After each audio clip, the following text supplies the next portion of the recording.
I'm Dwight Williams. I'm one of the guys out there that's keeping you safe. I lead a tactical unit that travels all around the world collecting forensic scientific data for the government. I'm talking top secret James Bond CSI work that you really have to have the skill set to be able to master. The Pentagon, Korea, Iraq, been there, done that. It's a great job, sometimes top secret, sometimes dangerous. I'm talking about covert radionuclide detection and super secret gadgets. I've been around the world 3 times, literally 3 times.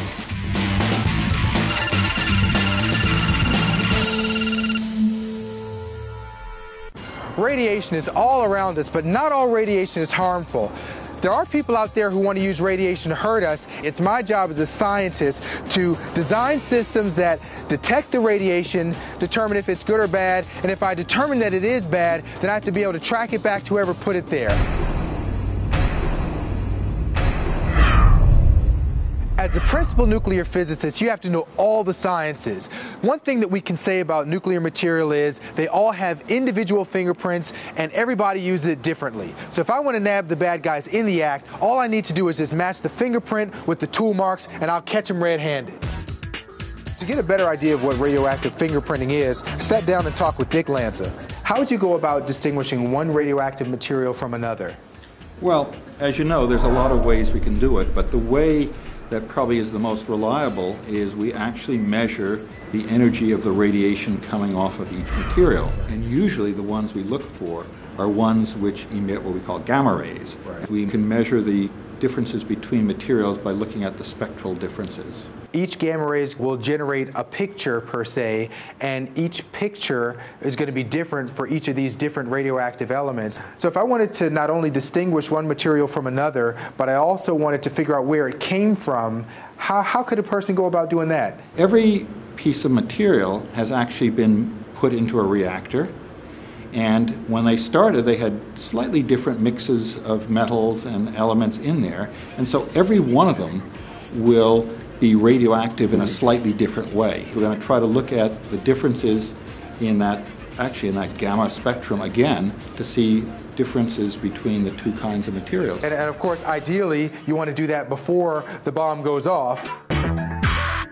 Dick called it a gamma ray spectrum. I call it a fingerprint.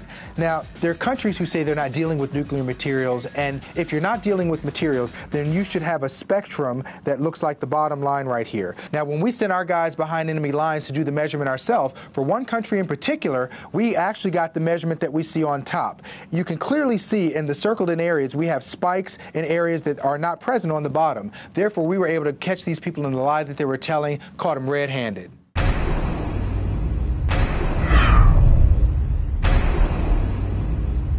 There are about as many kinds of radiation as there are flavors of ice cream.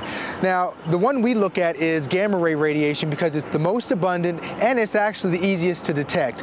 So when you detect gamma ray radiation, what you normally have seen is standard GM counter. Now, this is a Geiger-Müller counter that you've seen in the old movies, and if you hold it next to something radioactive, you're going to hear the clicking sound. What my job is at the Pentagon and at MIT is to develop radiation detection systems that work as well as the GM counter, but look something totally different. You think it's a calculator, but actually someone's detecting radiation. You know, they have speed cameras, red light cameras. Makes sense that you'd have your radiation detection equipment right there. Of course, these are all cameras, but radiation detectors are so small you could fit one in any of the boxes right there next to the camera.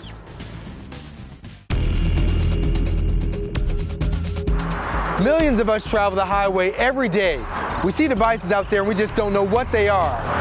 This is a sodium iodide detector. It's a gamma ray spectrometer that reads radiation in every single vehicle that passes by it. But what about threats on foot?